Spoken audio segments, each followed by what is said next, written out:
읽어드린 본문의 내용은 사사시대, 그러니까 족장시대가 있고 출애굽시대가 있고 광야시대가 있고 사사시대가 있고 왕정시대가 있거든요. 사사시대, 특별히 사사 기드온 때에 있었던 내용입니다. 이 사사시대는 백성들의 범죄와 또 하나님의 징계, 백성들의 회개와 또 하나님의 구원이 반복되는 시대였어요.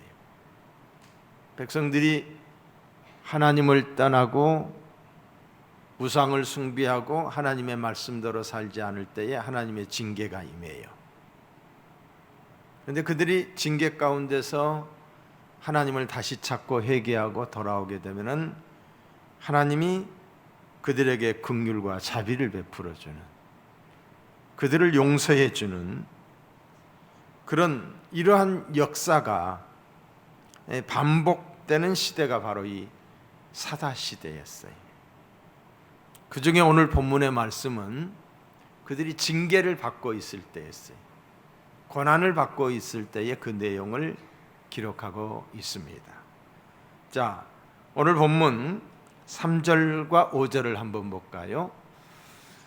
이스라엘이 파종한 때면 다섯 씨를 뿌리고 또 추수 농사 때가 되면 미디안과 아멜렉과 동방 사람들이 치러 올라왔어. 침략을 한 거지, 한마디로 말해서. 그리고 진을 치고 가사에 이르도록, 이 가사라고 하는 것은 우리로 말하면은 할라에서 백두까지 가사에 이르도록 온 나라 전체를 토지소산을 멸하여 이스라엘 가운데에 먹을 것을 남겨두지 아니하며 양이나 소나 나귀도 남기지 아니했어요. 이는 그들이 그들의 짐승과 장막을 가지고 올라와 메뚜기 떼같이 많이 들어오니 그 사람과 낙타가 무수함이라.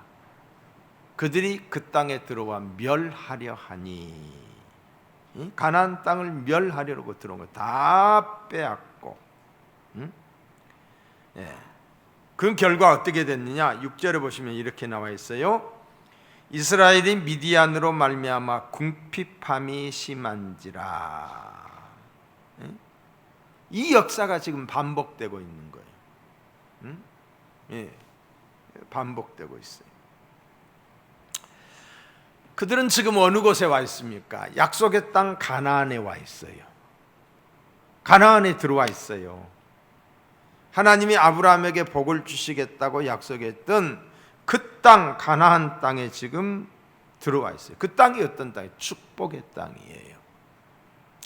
출애굽의 40년 과정을 통해서 어렵게 정착한 땅이 바로 이 가나안 땅이에요. 그런데 어떻습니까? 그 약속의 땅에서 궁핍함으로 죽을 고생을 하고 있는 거예요. 이웃 나라들의 침략으로 말미암아서 초토화가 되어버린 거예요. 참으로 안타까운 상황이 아닐 수 없습니다. 자, 이들의 상황은 어쩌면은 오늘 우리의 모습이기도 합니다. 우리는 하나님이 말씀하신 풍성한 은혜의 약속을 믿는 사람들이에요. 저와 여러분은. 그렇기 때문에 오늘 이렇게 주의 전에 나와서 하나님께 예배를 드리고 있잖아요. 그리고 하나님께 기도하는 것입니다. 이스라엘 백성들이 가나안 땅에 입국했듯이 말입니다. 이스라엘 백성에게 복을 주시겠다고 약속했듯이 오늘 저와 여러분들에게도 복을 주시겠다고 주님이 약속하셨어요. 그게 바로 성경이에요. 성경. 에베소서 1장 3절에 보시면 찬송하리로다.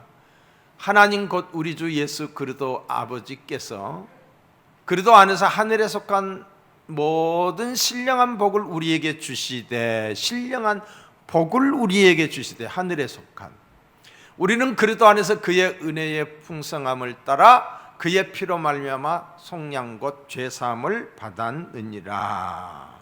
하나님은 우리에게 복을 주시기를 원해요. 복을 주시되 풍성한 복을 주시기를 원합니다. 이게 성경의 약속이다 이 말이에요.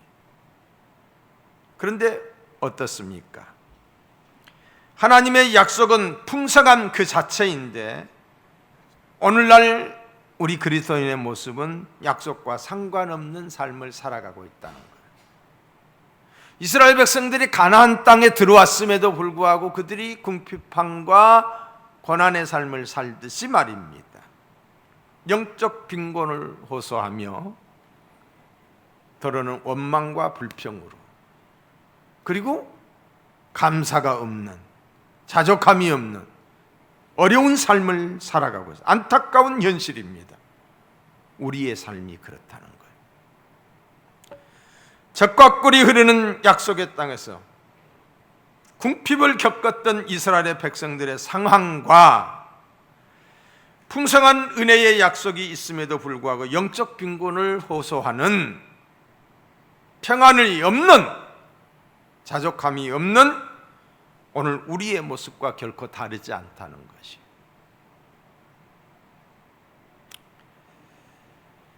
본문의 상황을 살펴보면서 우리가 왜 하나님이 약속하신 풍요를 누리지 못하고 있는지를 생각하며 은혜 받는 시간이 되기를 축원합니다.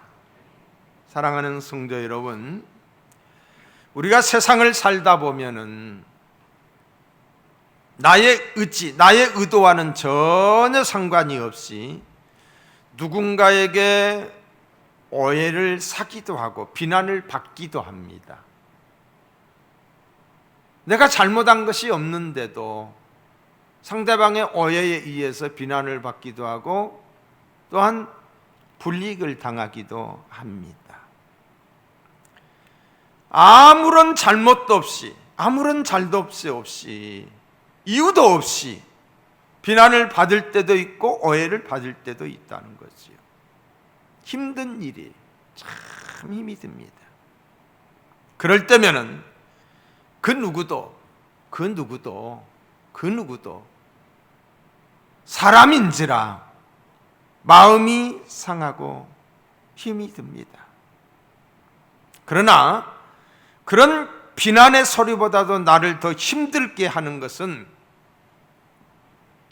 신앙인으로서 또 목사로서 나를 더 힘들게 하는 것은 성경적 대처를 하지 못한다는 거예요. 이런 상황이 있을 때에 성경은 이렇게 하라고 말해주고 있잖아요. 그런데 성경적으로 대처를 하지 아니하고 내 생각대로, 내 생각대로 분해하고 억울해하고, 주님 바라보지 않고 사람만, 문제만 바라보고, 그런 상황이 있을 때 주님을 바라봐야 되잖아요. 그 사람을 이해하려고 해야 되잖아요. 너그럽게 용서하려고 해야 되잖아요. 용서하라고 했잖아요. 그리고 인내하라고 했잖아요. 그런데 그렇지 못하다는 거예요. 풍요의 주님이신 주님 안에 있으면서 인색하고 너그럽지 못하고 하나님의 지혜를 구하지 못한 내 자신의 가난함 때문에 한없이 내 자신이 싫을 때가 한두 번이 아니야. 내 자신 때문에, 상대방 때문이 아니라 내 자신 때문에 믿음으로 대처하지 못하고 성경적으로 바라보지 못하는, 그래서 똑같이 분해하고 억울해하고 잠 못 이루고. 여러분, 교회는 어떤 사람들이 모이는 곳입니까? 죄인들이 모이는 곳이에요. 죄인들. 교회 다니는 사람들이, 죄인임을 자각하는 사람들이 모이는 곳이지요. 부족한 사람들이 모이는 것입니다. 예수님도 이런 말씀을 하셨어요. 건강한 자에게는 의사가 쓸데없고 병든 자에게라 쓸데있느니라. 우리는 병든 자예요. 내가 병듦을 알기 때문에 치료자이신 예수님께 나와 있는 자들이에요. 내가 의인을 부르러 온 것이 아니라 죄인을 부르러 왔다. 죄인을 부르러 오신 주님 앞에 나와서 우리가 예수님을 믿고 있는 거예요. 우리들의 모임은 죄인의 모임입니다. 그러므로 신앙생활하는 동안도 누군가로 인해서 마음이 상하고 서로에게 상처를 주고받는 일이 어찌 보면 지극히 자연스러운 거예요. 왜? 죄인들의 모임이니까, 부족한 사람들의 모임이니까. 지난 주간에도 내가 말했듯이 이런 일이 있다는 것은 그럴 수 있다는 거예요. 그럴 수 있다. 왜? 우리들은 의인들의 모임이 아니라니까요. 죄인들의 모임이기 때문에.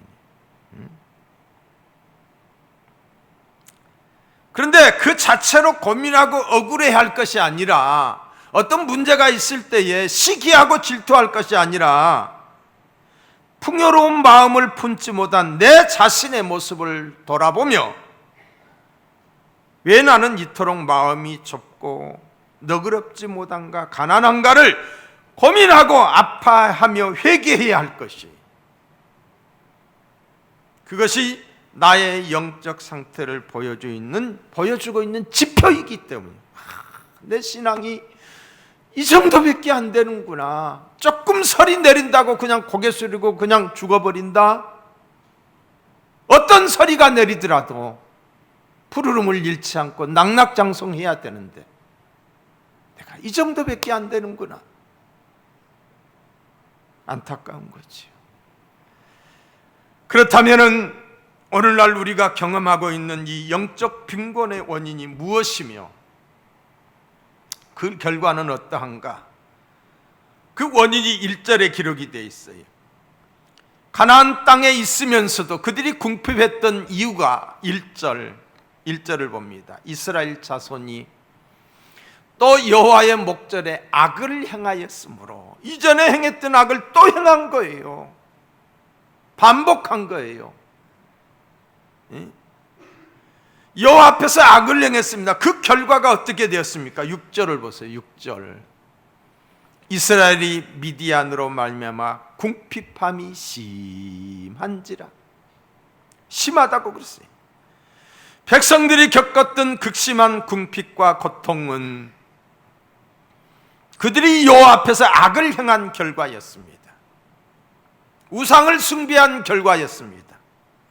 어쩌면 백성들의 입장에서는 눈에 보이는 미디안이 미워서 어찌할 줄 몰랐을 거예요. 밑자만 들어도 그냥 막 부들부들 떨렸을지도 모릅니다. 그러나 미디안을 탓할 것이 아니었다는 거지요. 물론 미디안은 악한 백성이기는 하지만은, 그러나 그들은 악을 행하는 자기 백성, 하나님의 백성을 훈련시키기 위한 하나님의 도구였다는 거예요. 하나님의 도구. 하나님이 그들을 들어서 악을 행하고 우상을 숭배하는 자기 백성을 교육시키기 위해서였던 거예요. 사무엘하 7장에 보시면은 나는 그 아비가 되고 그는 내 아들이 되리니, 저가 만일 죄를 범하면, 내 아들이 죄를 범하면 내가 사람 막대기와 인생 채찍으로 징계하려니와, 아버지 되시는 하나님이 아들 되는 우리를 정신 차리고 바르게 하게 하기 위하여 사람 막대기와 인생 채찍으로 우리를 훈련하시겠다는 거예요. 때리시겠다는 거예요. 여러분, 다윗과 사울의 관계에 있어서 다윗이 사울 때문에, 사울 왕, 자기 장인이에요. 자기 장인 때문에 죽을 고생을 했지만은 사실 사울도 다윗 때문에 많이 힘들었을 거예요. 왜? 그를 남을 죽이려고 했는데 자기는 그냥 편하게 했어요? 그렇지 않지요. 자기 마음이 지옥이지요. 남을 죽이려고 할 때는. 여러분, 다윗을 다윗 못되게 하기 위해 악역을 맡은 사람이 사울이었어요. 다윗이 하나님만 바라보게 하는 데에 이리 쫓기고 저리 쫓기면서도 하나님을 향하여 나아가게 하는 데에 있어서 이 사울이 1등 공신이에요. 사울은 자기 사위 다윗을 괴롭히느라 사탄의 도구가 되어 쓰임 받았던 거지. 얼마나 힘이 들었겠어요. 그러므로 나로 하여금 인간 되게 하기 위하여, 하나님의 사람 되게 하기 위하여 훈련을 시키는 미디안이나 사울 역할을 맡고 있는 사람이 내게 있다라고 한다면은 우리는 어떠해야 될 것인가? 원망하고 불평할 것이 아니라 당신을 들어서 나를 나되게 하시는군요. 나를 훈련시키는군요. 나로 하여금 넉넉한 사람이 되게끔 나를 깨닫게 하시는군요. 라고 생각하며 감사할 수 있어야 된다. 그런데 이게 쉽지 않아요. 감사가 안 돼. 현재 일어나고 있는 상황과 일에 매몰이돼서 문제에만 집중하게 되는 거예요. 근데 여기서 신앙의 수준이 드러나는 거예요. 신앙의 수준이. 이런 어려운 때에 하나님을 바라보고 하나님께 맡기고 인내하며 차마 잠잠히 기다리고, 이게 신앙인 줄로 믿습니다. 6절을 보겠습니다.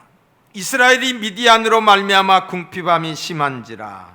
하나님이 미디안 사람들을 동원하셔서 그 일을 하신 거예요. 배후에 하나님의 손길이, 보이지 않는 하나님의 역사가 있었다는 거예요. 그렇다면 계속되는 이 악순환을 끊기 위해, 미디안의 침공을 막기 위해 어떻게 해야 하는가? 6절을 보세요. 6절. 이스라엘이 미디안으로 말미암아 궁핍함이 심한지라. 이에 이스라엘 자손이 여호와께 부르짖었더라. 여기서 나오는 이 이에라고 하는 부사는 엄청난 반전을 가져다주는 아주 중요한 단어이고 많은 내용을 함축하고 있는 단어입니다. 1절에 보시면은 이스라엘 자손이 또 여호와의 목전에 악을 향하여 쓰러라는 말, 하나님을 대적하는 것으로 시작하지요. 그런데 6절에 보시면은 이스라엘 자손이 여호와께 부르짖었다라고 기록이 되어 있는 이 구절의 내용은 서로 연결이 안 된 내용이에요. 여호와 앞에 악을 행하는 자들을 어떻게 6절에서 부르짖는다는 것이 가능할까요? 가능하지 않아요. 그런데 여기 보면 이에라는 단어가 있기 때문에 가능한 거예요. 이에 그랬잖아요. 돌아온 탕자의 비유에도 보면은 이 이레라는 단어가 나옵니다.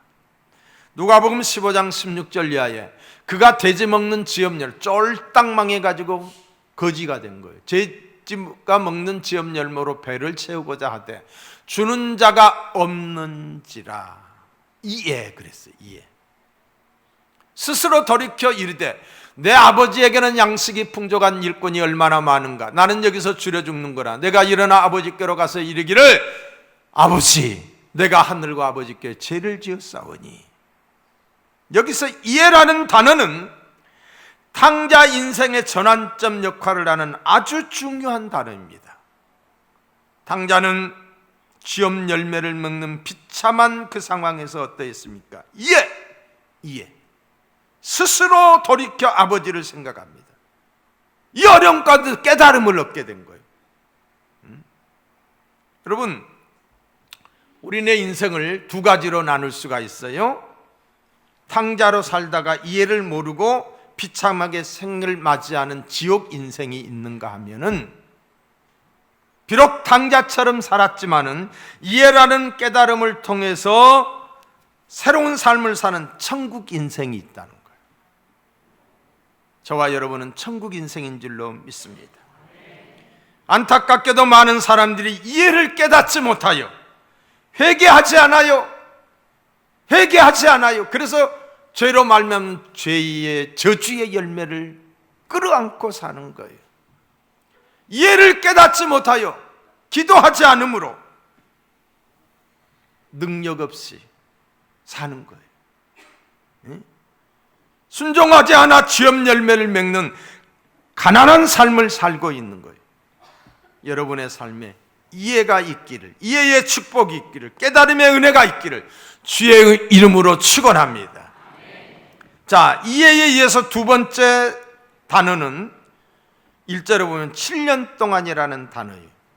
7년 동안. 1절 다시 봅니다.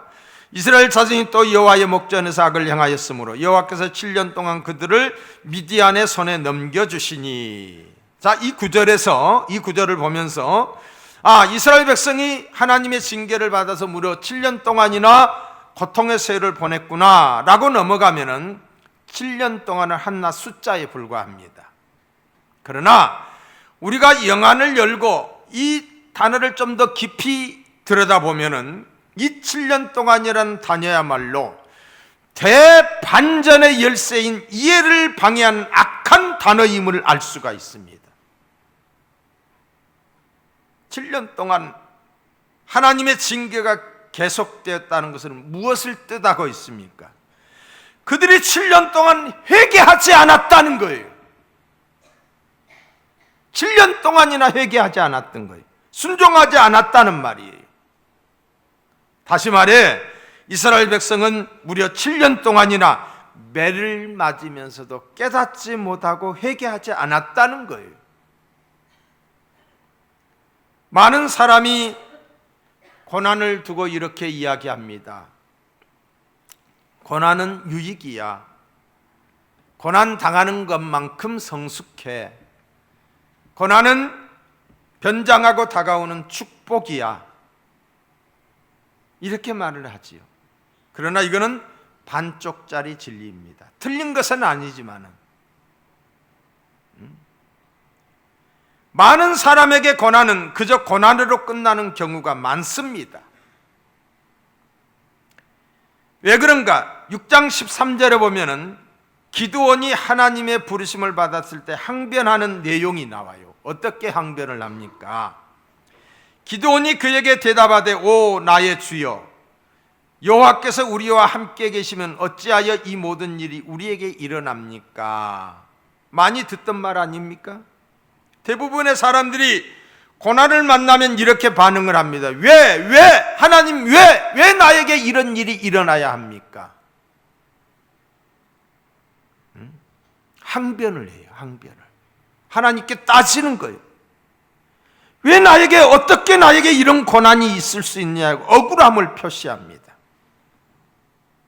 이어서 13절에도 보시면 이렇게 말하고 있어요.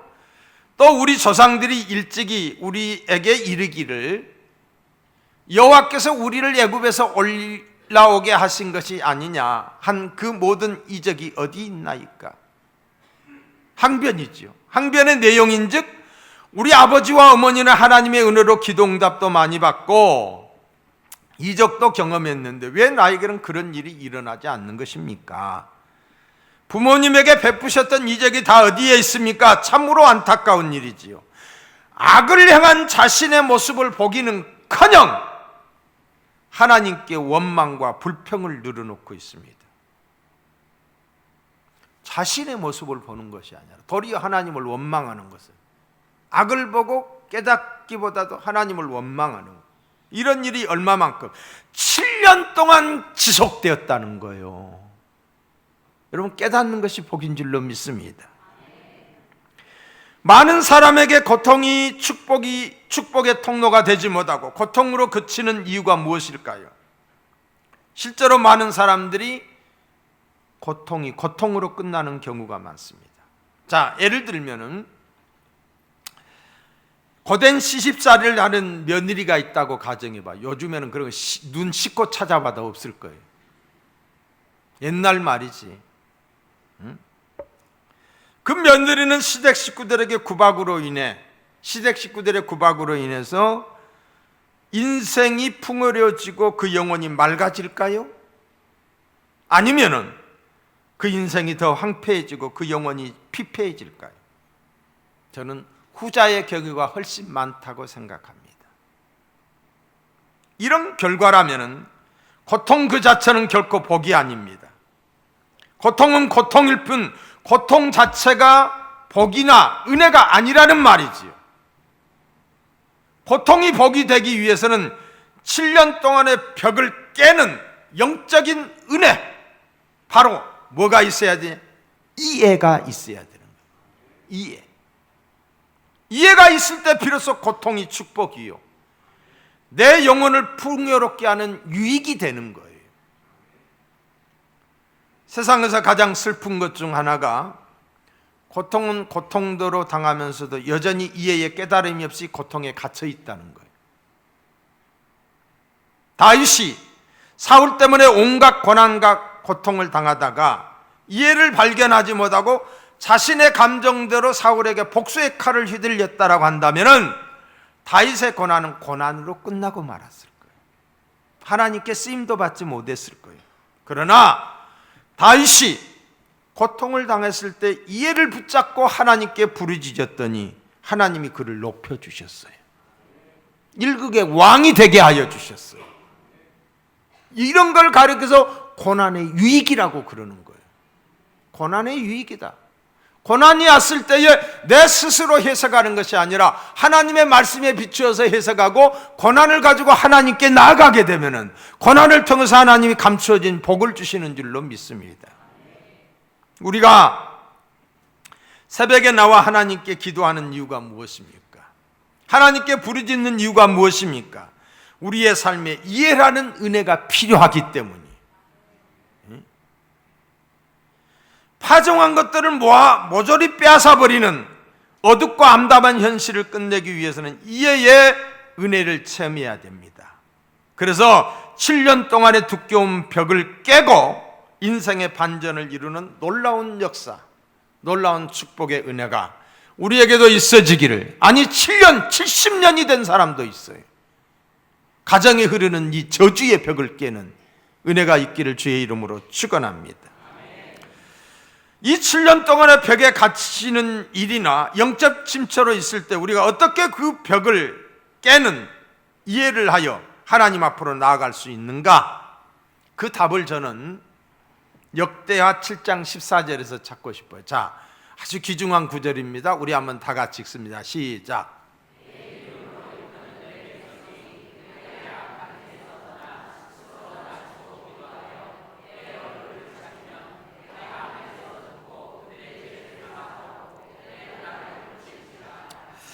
내 이름으로 불리는 내 백성들이 스스로 겸손하여 낮아지고 기도하고 내 얼굴을 찾고 그들이 걸어가는 악한 길에서 돌이키면 하늘에서 듣고 그들의 죄를 용서하고 그들의 땅을 고칠 것이다.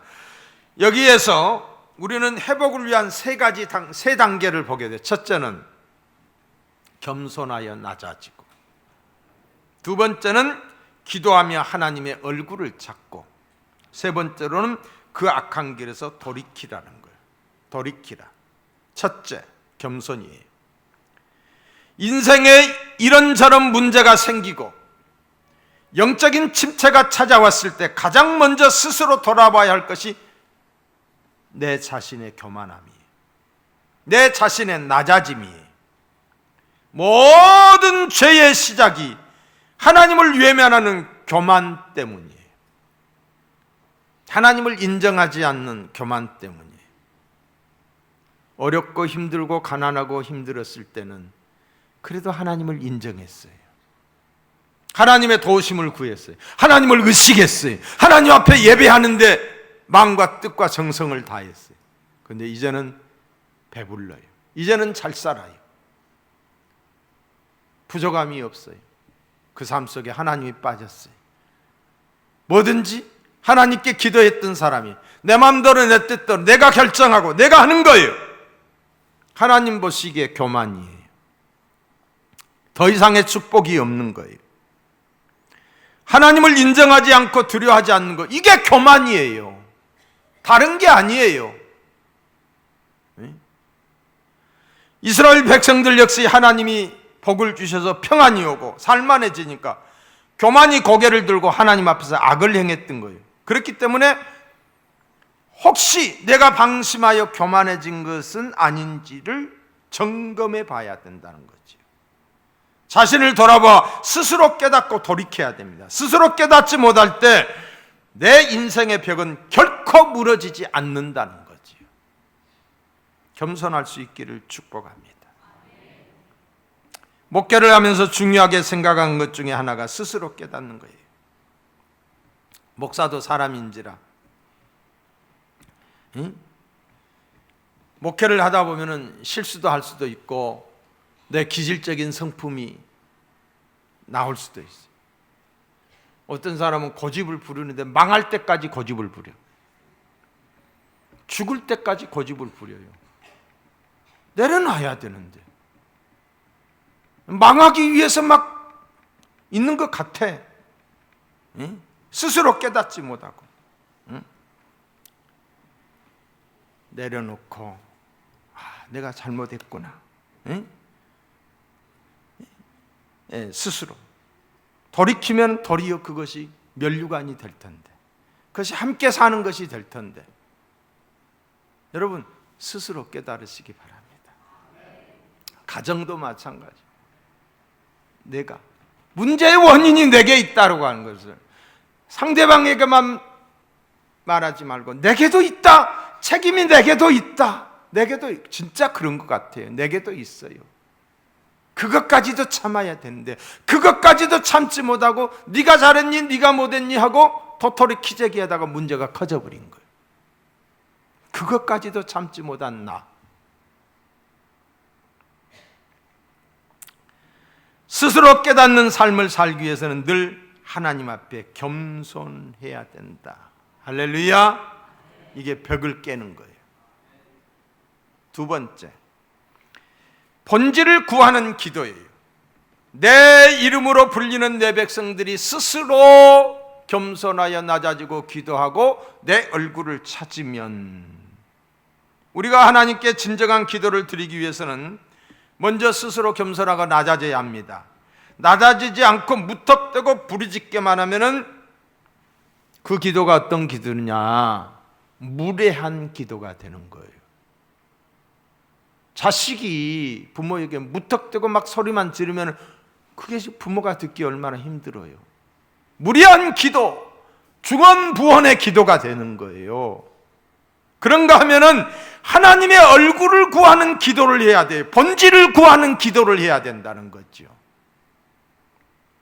우리는 기도한다고 하면서 하나님과 흥정을 하는 경우가 있어요. 어떻게? 하나님, 제가 금식기도 할 테니까 이거 들어주세요. 이거 안 들어주면 가만히 안 있을 거예요. 하나님 겁주는 거예요. 나 죽어버릴 거예요. 그런데 하나님 그것까지도 기뻐하세요. 서원기도가 그런 기도잖아요. 내가 이렇게 하겠사오니 이렇게 해 주십시오. 서원기도 해놓고 하나님과 약속도 안 지키는 사람들도 있어요. 자, 그러나 무엇을 달라고 하는 기도, 즉 하나님의 손을 구하는 기도보다 하나님의 얼굴을 구하는 기도가 더 중요하다. 다시 말해 하나님과의 관계 회복을 구하는 기도가 먼저라는 거예요. 저는 소망합니다. 우리 교회에서 기도하는 여러분의 기도가 하늘 보좌의 상달이 되므로 수많은 기도의 응답과 기적이 몸된 제단에서 일어나기를 소망합니다. 깨어진 가정이 회복되고, 가난이 물러가고, 질병이 치유되고, 자녀들의 앞길이 시온의 대로가 열려지고, 취업과 학업의 문이 열려지는 축복이 있기를 기원합니다. 그러나 이 모든 것보다 더 중요한 것은 하나님의 얼굴을 구하는 기도, 본질을 구하는 기도입니다. 하나님과 친밀한 교제를 나누는 거지요.